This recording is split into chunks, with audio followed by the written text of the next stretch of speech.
The moment I picked up that phone to ask my son Max when his wedding would be, I had absolutely no idea that my entire world was about to collapse beneath my feet, that the ground I had been standing on for 30 years of unconditional love and sacrifice was nothing more than a paper-thin illusion that was about to be torn away from me in one single, devastating sentence.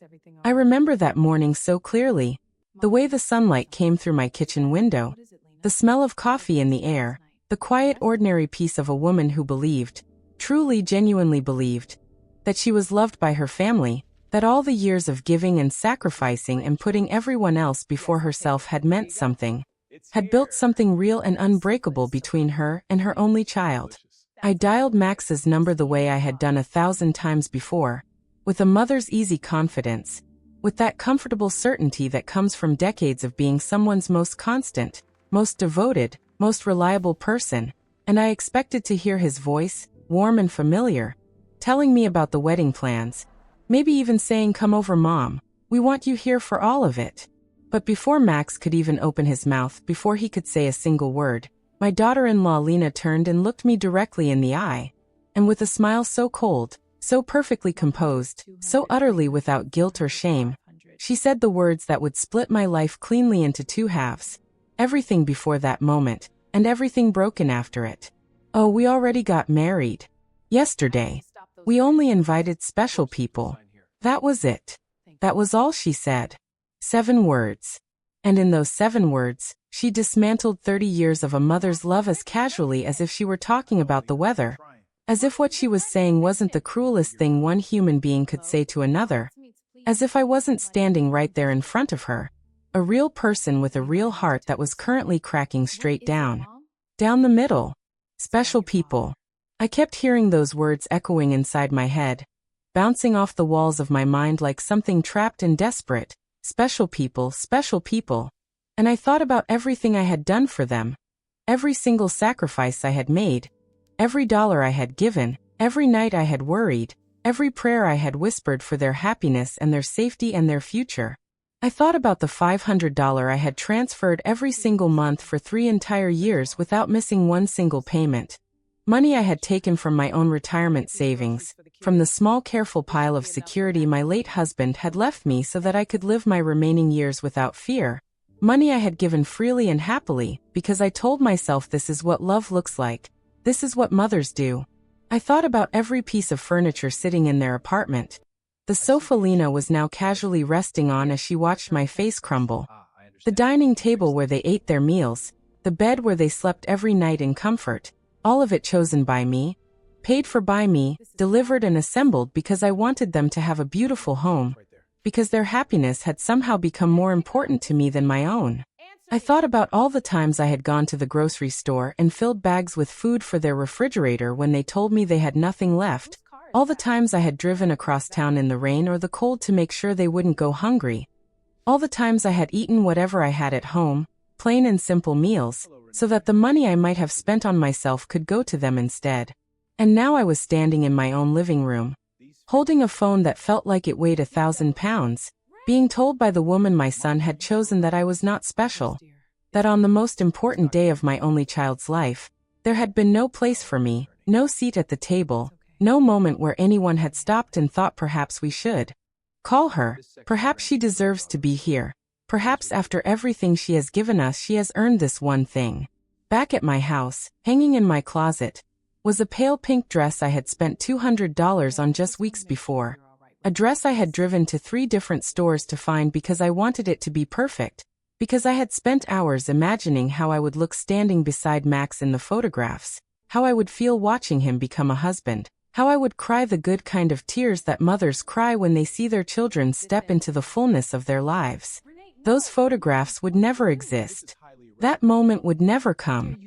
The dress would stay in that closet untouched, along with the new shoes still in their box, along with the $1,000 I had set aside as a wedding gift because I wanted to give them something meaningful to start their married life, along with every hope and dream and tender imagination I had built around a day that had already happened without me.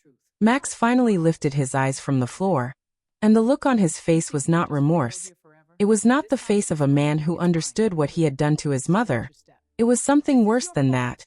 It was the face of someone who had prepared for this moment, who had rehearsed his words, who had decided in advance exactly how much he was willing to acknowledge and exactly how much he planned to minimize. "Mom," he said in a voice that had been carefully emptied of feeling.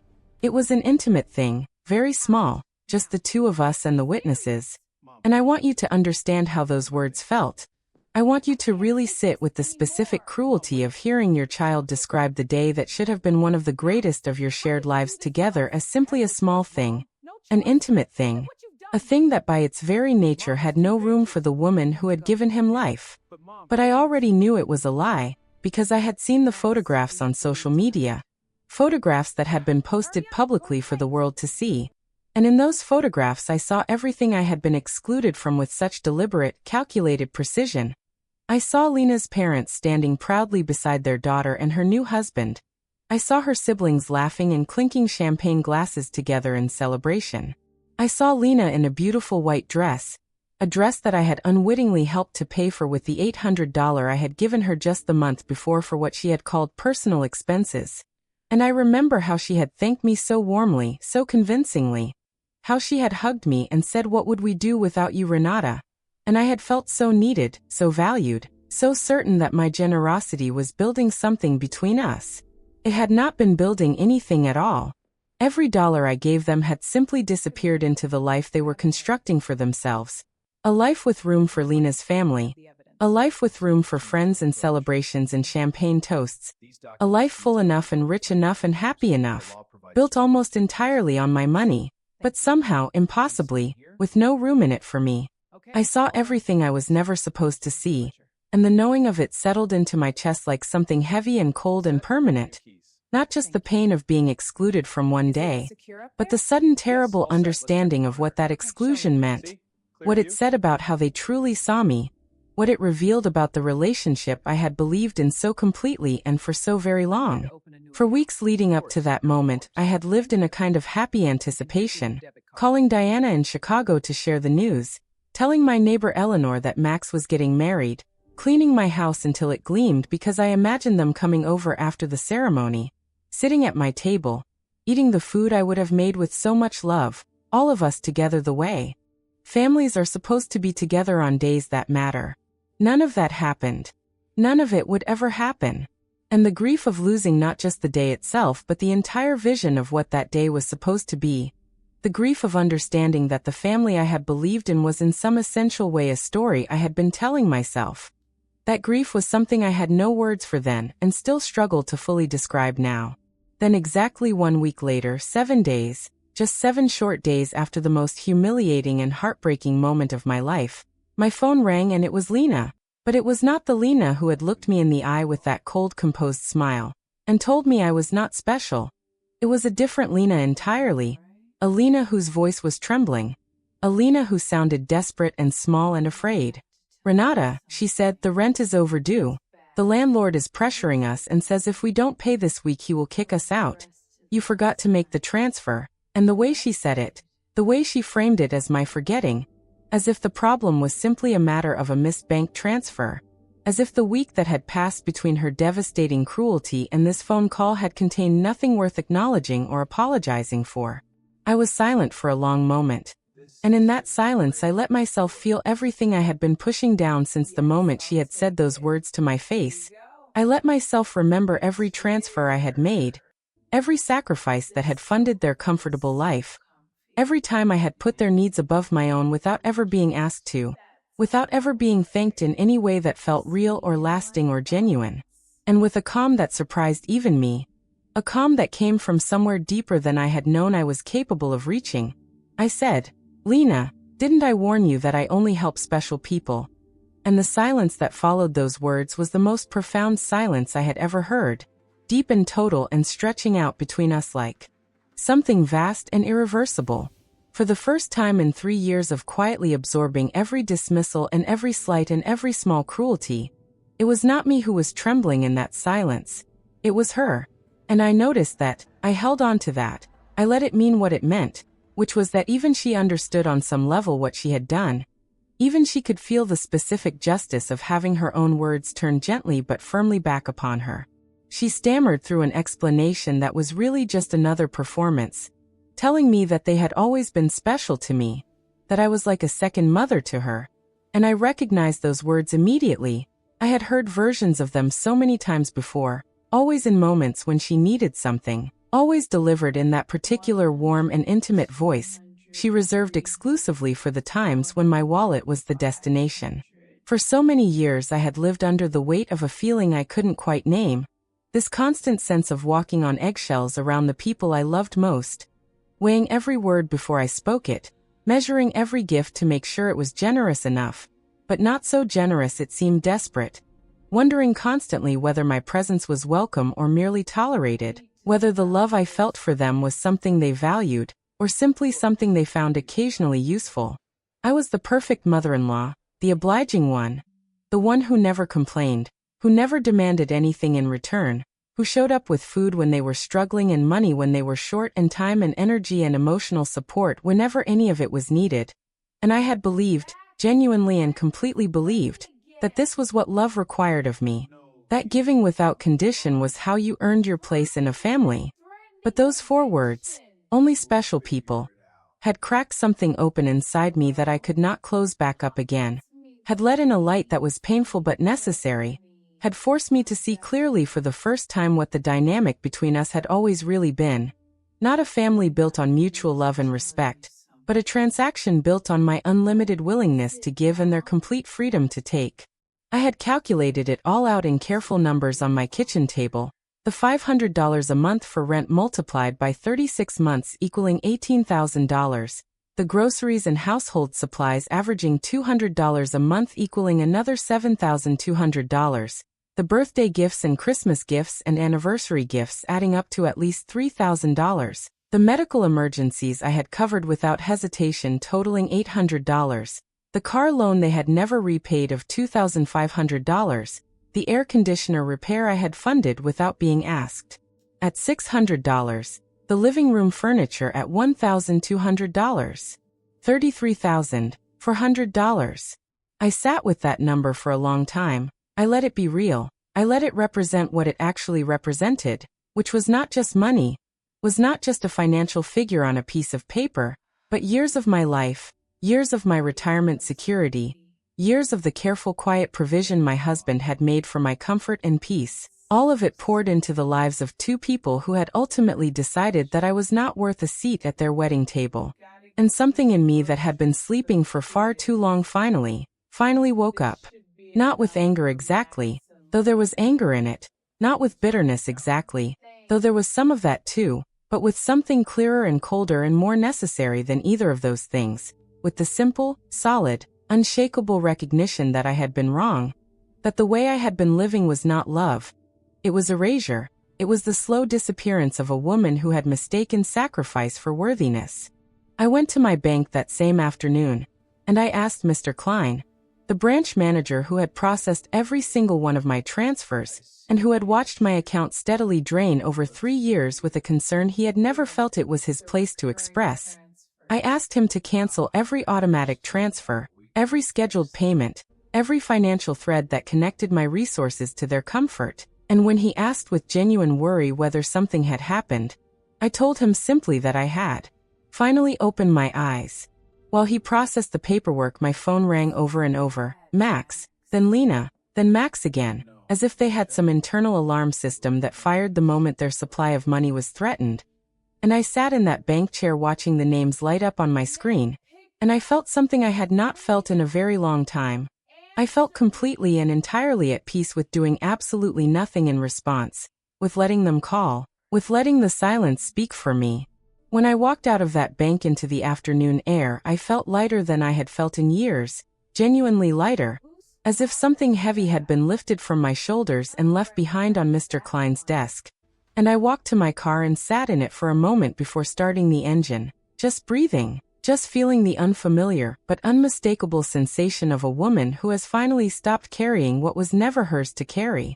But there was still one more confrontation waiting for me, the one I had not anticipated, the one that would reveal just how far they were willing to go to protect the financial arrangement that had kept them comfortable while slowly, quietly hollowing me out. and I found it waiting at my own front door when I arrived home to find 3 cars parked outside, including one I did not recognize. My blood went cold when I saw them, because I had given Max and Lena keys to my house out of love and trust, out of that deep maternal instinct that wants to say to the people you love most, "My home is your home. There are no locks between us." And now that gift of trust was being used to let a stranger inside my house. To let someone rifle through my private papers on my dining table, in my own home, without my knowledge or my consent. I opened my front door and found Max sitting on my sofa with his head buried in his hands in a posture of profound distress, and Lena pacing the room with the tight, contained energy of someone who has convinced herself that what she is doing is justified, and a man in a gray suit who introduced himself as Mr. Fisher, a family law attorney, who they had apparently consulted about what he called my situation. My situation. I turned that phrase over in my mind as he extended his hand. This stranger who had come into my home without my permission, who had been reading my private financial documents, who was now preparing to tell me what was wrong with me and what would need to be done about it. And I did not shake his hand. I walked past him to my table, and I gathered every single paper he had been touching and I held them against my chest. "These are my private documents," I said. "You have no right to read them without my consent." And Max said "Mom" in that voice I had come to dread. The voice that combined condescension with false concern in exactly the proportion required to make you feel that your own clear-sightedness was somehow a symptom of your confusion. "Your behavior has been very strange lately. We think you might need professional help." And then Lena came toward me with her hands outstretched and her face arranged in an expression of loving worry. And she reached for my hand and said, "Renata, honey, at your age, episodes of confusion are completely normal." And I understood in that moment with absolute crystal clarity what they were attempting to do. They were trying to have me declared mentally incompetent, so that they could take legal control of my finances.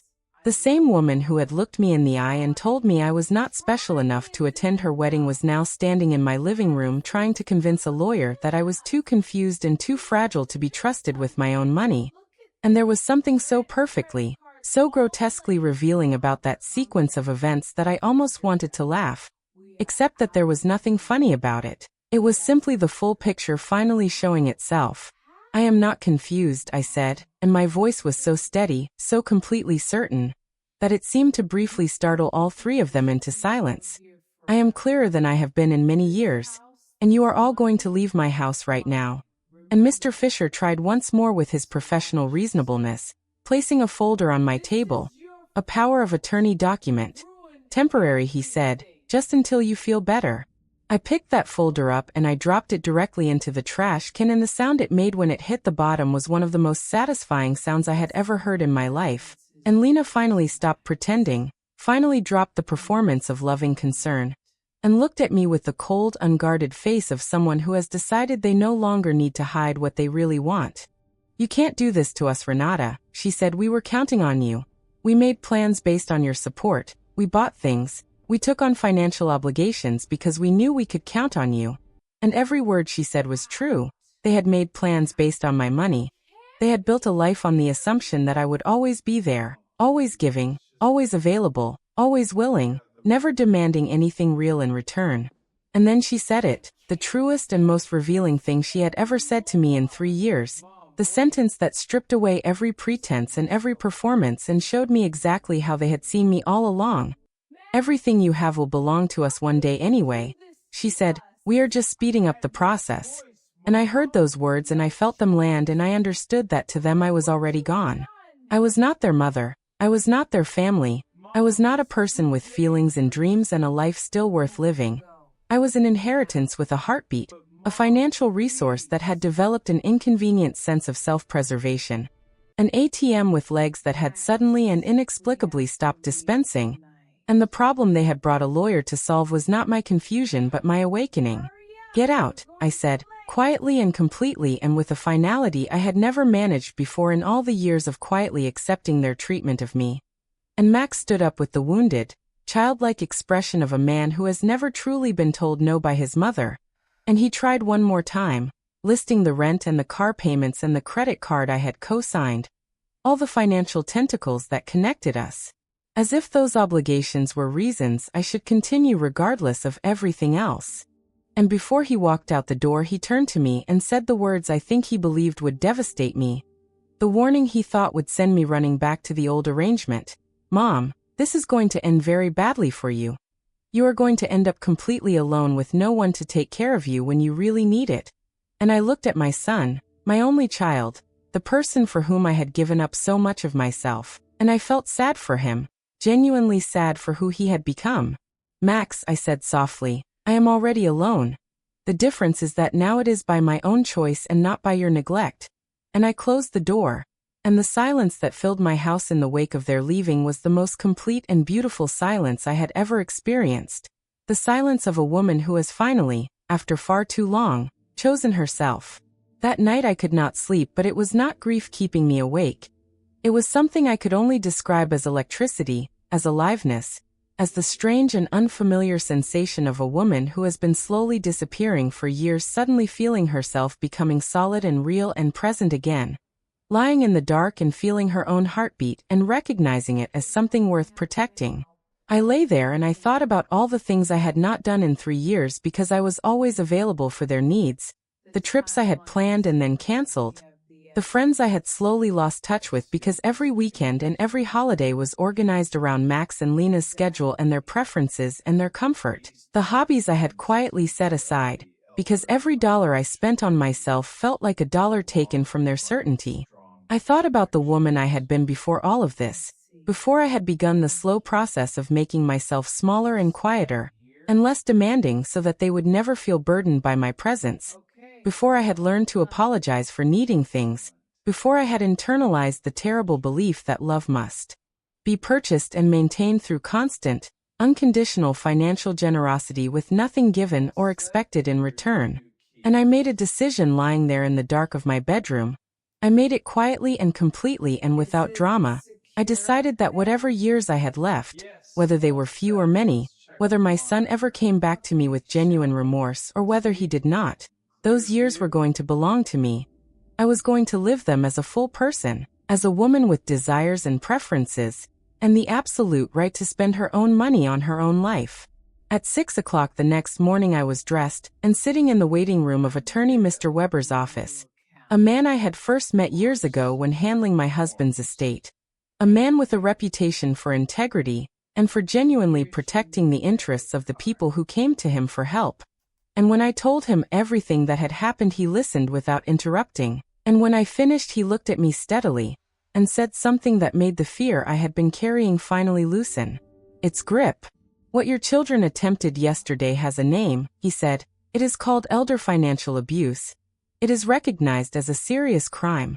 And the fact that they entered your home without your knowledge and reviewed your private documents compounds the violation significantly. And I want you to know that you have both the right and the means to protect yourself fully and completely from any further attempts to control your finances or your choices."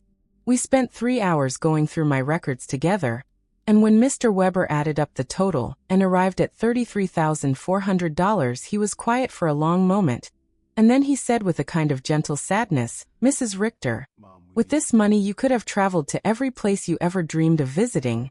You could have lived with real comfort and real joy. You could have spent these years doing whatever brought you happiness and peace. Instead you gave it all away to people who didn't value it or you." I heard those words and I did not feel ashamed of my generosity.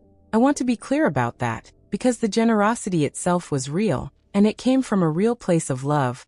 What I felt instead was grief for the version of myself who had believed that giving everything away was the price of being loved, who had confused sacrifice with worthiness, who had spent 3 years slowly trading her own life for an acceptance that was never genuinely offered. I changed every lock on my house that week. I want you to understand what a specific and deliberate act that was. How it felt to stand at my front door and turn a new key in a new lock, and know that the people who had misused my trust would no longer be able to walk into my private space without my knowledge. How it felt to reclaim the most basic boundary of all, which is the right to determine who is welcome in your home. I had a complete security system installed, cameras at every entrance, a monitoring service that would alert the authorities if anything happened. And I remember the young man who installed it, Ethan, asking if everything was all right. And I told him yes, Everything was finally all right. I was simply learning to protect what was mine after a long period of not understanding that it needed protecting. I opened a new bank account at a completely different bank. I transferred my funds. I removed every connection that Max and Lena had ever had to my financial life. I went through every document and every account and every small administrative thread that had once given them access to any part of my resources, and I severed each one carefully and deliberately, not in anger but in the clear-eyed understanding that this was what taking care of myself actually required. And then Lena called me from an unknown number because I had blocked her after the confrontation, and her voice had shifted again. She was attempting warmth, attempting the register of a woman who simply wants to mend a misunderstanding, suggesting we have a special dinner to celebrate their wedding properly, offering to cook at my house together, performing the intimacy of family as easily as she had performed the coldness of exclusion just 1 week before. I asked her directly how much rent they owed. 2 months, $1,000, and then I asked her the question I should have asked myself years before. Do you miss me or do you miss my money? And she gave me the most honest answer she had ever given me in all the time I had known her. She said, both, Renata. I won't lie to you. Yes, we need your financial help, but we love you too. And I heard those words and I recognized them for exactly what they were.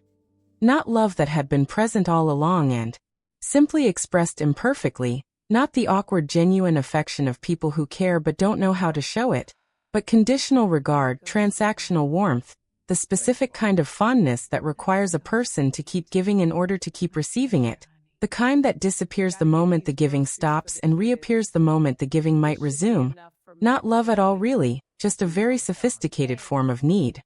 I told her that I would explain this once and only once, that for 3 years she and Max had treated me as a financial resource with feelings attached, that they had used me and ignored me and ultimately humiliated me in the most profound way that a child can humiliate a parent, and that now, in the moment when their supply of money had been cut off, they had suddenly rediscovered their affection for me, and that I was no longer available to participate in that particular arrangement. After I hung up, I sat in my kitchen for a long time, not crying, not angry, just quiet and present with myself in a way I had forgotten was possible.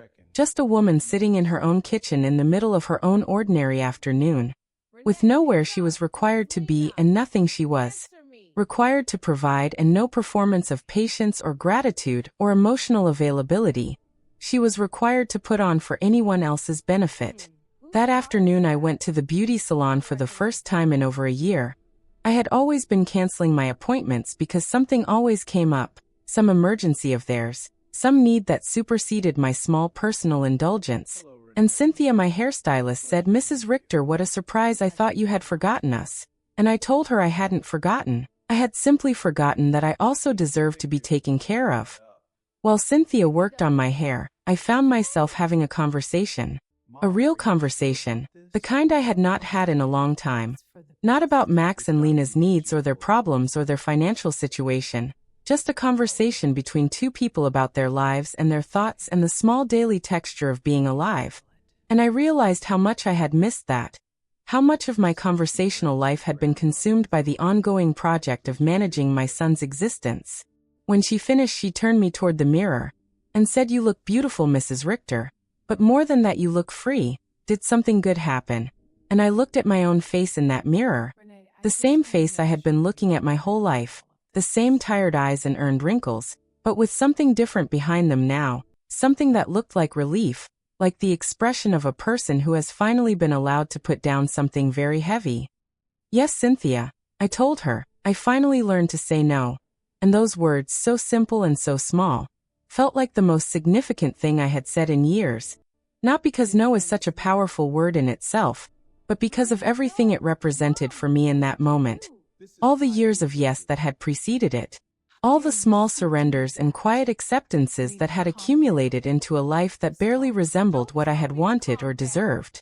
When I arrived home that evening, my neighbor Eleanor was sitting on the steps of my porch, a woman I had lived beside for years without ever really knowing.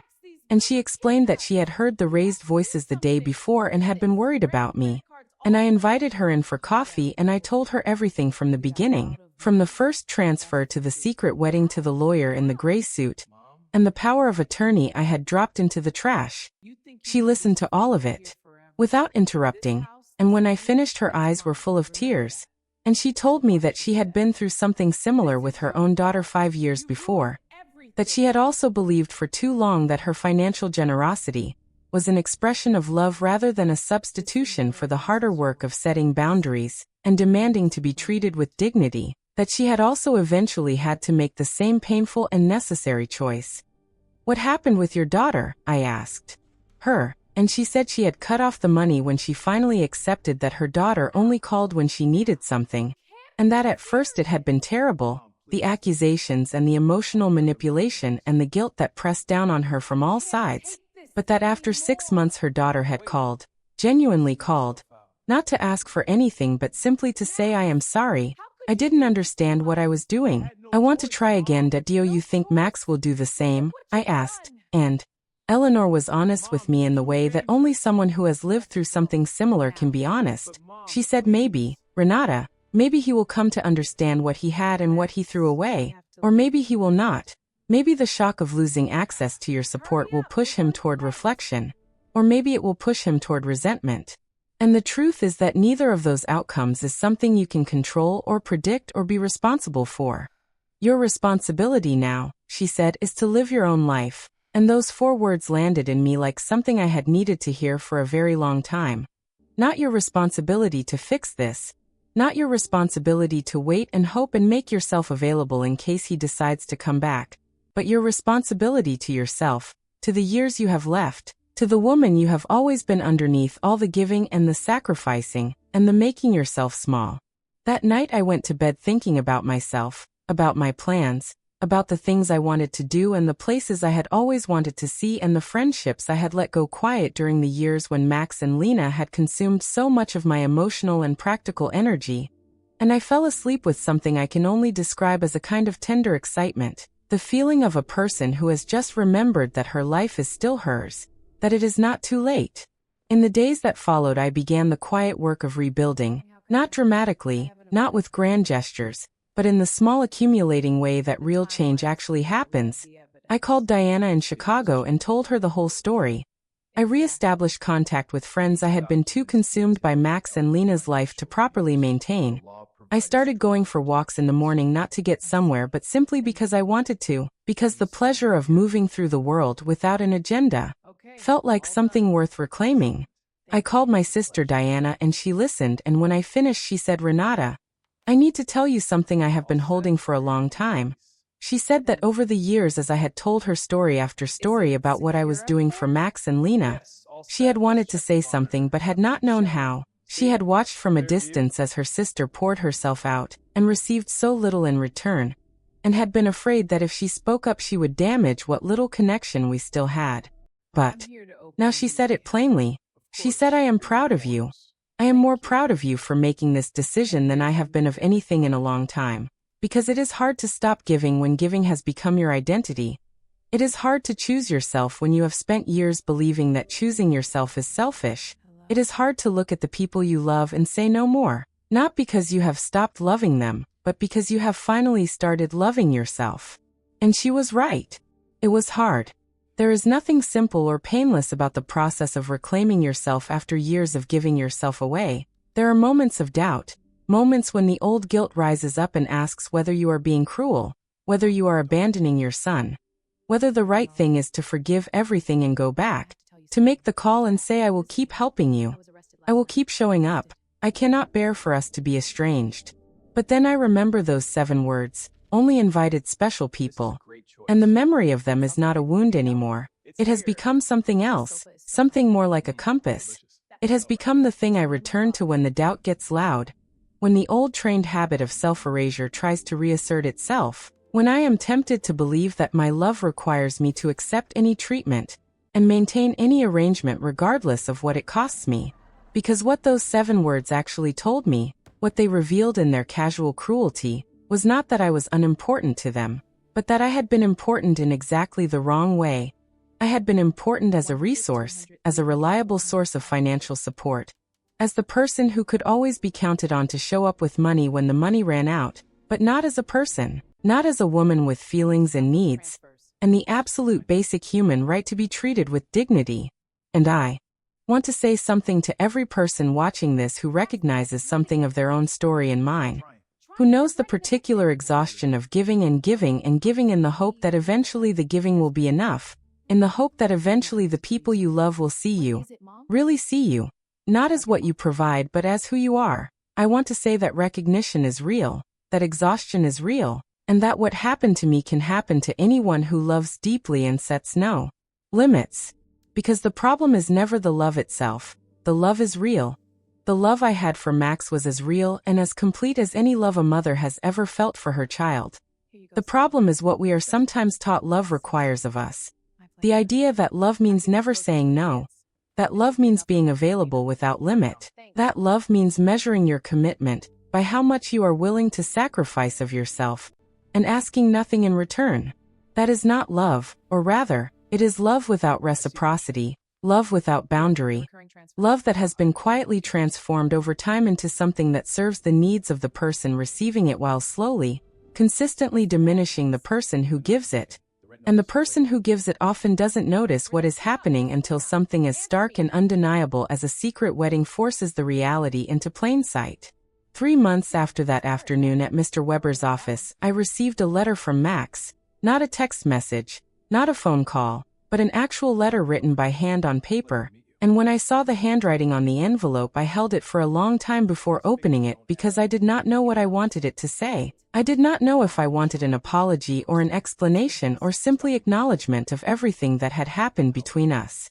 The letter said, "Mom, I don't know if you will read this or if you will throw it away unread. I would understand either response, but I needed to write it because I have been doing a lot of thinking since you asked us to leave your house, and since the automatic transfers stopped, and I have had to face some things about myself that were easier to avoid when the money was always there."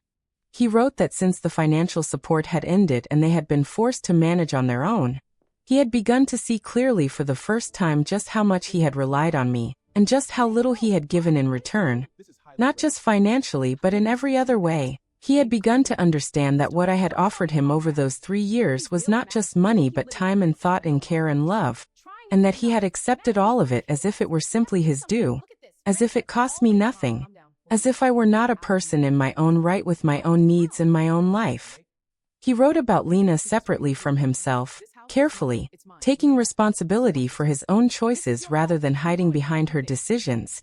He said that he had known on some level that excluding me from the wedding was wrong, and that he had allowed it to happen anyway, because he had not wanted the conflict, because it was easier to go along with Lena's preference than to stand up for his mother, and that he had been living with the weight of that choice every day since.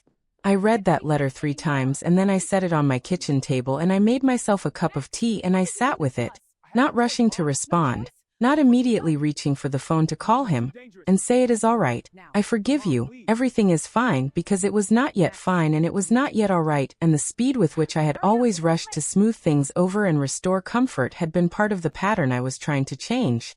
I wrote back to him after several days, and what I wrote was honest rather than warm. I told him that I had read his letter, and that I had been moved by parts of it, and that I was grateful he had written it, but that a letter, no matter how sincere, could not by itself repair what had been broken between us, that repair required time and consistency and demonstrated change rather than simply expressed intention. I told him that I loved him, that I had always loved him, that my love for him had never been contingent on his treatment of me even when his treatment of me had been genuinely terrible, but that I also needed him to understand that my love was no longer available as a blank check, that going forward any relationship we had would need to be built on actual mutuality, on genuine care that ran in both directions, on his willingness to show up for me the way I had always shown up for him. And then I put the letter in the mail and I went about my day. I went for my morning walk and I stopped at the bakery I had started visiting on Thursdays, and I had a coffee and a pastry and I read for an hour at a table by the window. And it occurred to me that this ordinary pleasant morning in my own ordinary life, this was what I had been giving away, this quiet comfortable self-possession, this simple right to be a person in the world without constantly accounting for my existence to people who had not earned that accounting. I want to tell you about the trip I took 4 months after all of this happened. because I think it matters to the story, and because I think it represents something important about what it means to actually choose yourself after a long period of choosing everyone else. I booked a trip to Portugal, a country I had wanted to visit for decades, had mentioned wanting to visit many times, had always put off because there was always something more pressing, always some need of theirs that the money could go toward instead. I spent 2 weeks in Lisbon and Porto, and along the Alentejo coast, I walked through old neighborhoods and ate in small restaurants and stood at the edge of the Atlantic Ocean and felt the wind on my face. And I thought about my husband, who had always wanted to travel more, who had left me his savings so that I could have a good life after he was gone. And I said to him quietly, wherever he was, I am spending it the way you would have wanted. I am using it to be alive. I came home from that trip different in some way I am still trying to articulate, not transformed in the dramatic sense that word sometimes implies, but quieted, settled, more fully inhabiting my own life than I had been in a very long time, more comfortable with the person I was discovering myself to be now that I was no longer organizing myself around the needs and the judgments and the expectations of people who had not truly valued me. Max and I have spoken 3 times since I wrote back to him. Careful conversations, not yet warm, not yet easy, but honest in a way that our conversations had never been during all those years when I was giving him everything and pretending not to notice what I was not receiving in return. He has been living differently since the transfers stopped. He and Lena have had to face the reality of their finances in a way they had always been able to avoid, and something about that facing has changed. Him, I can hear it when he speaks. I do not know what our relationship will become. I want to be honest with you about that rather than tying this story up with a resolution that I cannot promise, and that may not come. The future between a mother and a child who has hurt her is not a simple thing. It is not resolved by 1 sincere letter or 3 careful phone calls, or even by time alone. It requires the kind of sustained effort and genuine change that I will have to wait and see whether Max is capable of and willing to commit. But I also want to be honest about something else, which is that my happiness is no longer dependent on that resolution. And that shift in me, that movement away from a happiness that required Max's redemption, and toward a happiness that belongs entirely to me regardless of what he does or doesn't do, that is perhaps the most profound change that has happened in the wake of everything I have been through. Because when your happiness lives inside someone else's choices, when it depends on them finally seeing you, finally treating you well, finally becoming the person you need them to be, then you are never really free. You are always waiting, always monitoring, always adjusting yourself in response to what they do or don't do. And that kind of waiting is its own form of captivity, even when it looks from the outside like love. I am 71 years old. I raised my son alone after my husband died. I worked honestly and carefully for decades. I managed my finances and my household and my grief without anyone's help. I survived the kind of betrayal that breaks some people permanently. And I am still here, still moving through my life, still finding mornings beautiful and coffee warm, and the sound of rain on my window quietly comforting. I am here not as someone's financial resource, not as a backup plan for 2 adults who could not be bothered to build their own security, not as a problem to be managed or a confused old woman who needs to be controlled, but as myself, as a full and complete person with a past worth honoring and a future worth investing in and a present that is finally, quietly, genuinely mine. And if you are listening to this story and you recognize something of yourself in it, if you are the person who gives and gives and gives while slowly disappearing, if you are the person who has confused sacrifice with love and self-erasure with devotion, if you are the person who is afraid that if you stop giving you will stop being loved, I need you to hear this as clearly as I can say it. The love that requires you to give everything and ask for nothing in return is not love. The relationship that only holds together as long as you are funding it is not a relationship. The family that treats you as a resource rather than a person is not functioning as a family should. And the fact that you love them deeply and genuinely does not obligate you to accept any of it. Your love is real, and so is your right to be loved back. You are allowed to say no. You are allowed to stop the transfers, to change the locks, to walk into a lawyer's office and say I need to protect myself. You are allowed to grieve the relationship you thought you had while also refusing to continue participating in the one that actually exists. You are allowed to love your child and simultaneously decide that the way they are treating you is unacceptable, and that you will no longer make yourself available to be treated that way. Saying no to what diminishes you is not the opposite of love. It is one of the purest expressions of it, because it is the moment when you finally love yourself enough to stop. And sometimes, not always, but sometimes, it is also the moment when the person on the other side is forced to finally reckon with what they have been doing and who they have been to you. And that reckoning, as painful as it is the only thing that makes genuine change possible. I think about that pale pink dress still hanging in my closet sometimes. I have not worn it and I do not plan to wear it. Not because I am holding on to bitterness, but because it has become for me a kind of symbol, a reminder of the woman I was before. The woman who spent $200 on an outfit for a wedding she was never meant to attend. The woman who loved so completely and planned so carefully and was excluded so casually. The woman who stood in her own living room holding a heavy phone and felt her world tilt on its axis. That woman deserved better. She had always deserved better. And the fact that it took being told she was not special to finally understand that she was is perhaps the saddest and most common story in the world. The story of people who do not know their own worth until the moment someone reveals how little worth has been assigned to them by the people whose opinion they have valued most. You are special. Not because of what you give or what you fund or how reliably available you make yourself, but because you are a person, a full and irreducible person, with a life that matters and a heart that deserves to be treated with care, and no amount of money given and no depth of sacrifice made should ever be required to earn you that basic, foundational truth about your own worth. I am Renata Richter, and I am 71 years old, and I am still here and I am still learning and I am still choosing myself. One quiet ordinary morning at a time. One boundary held and one no spoken and $1 kept for my own life rather than given away for someone else's comfort.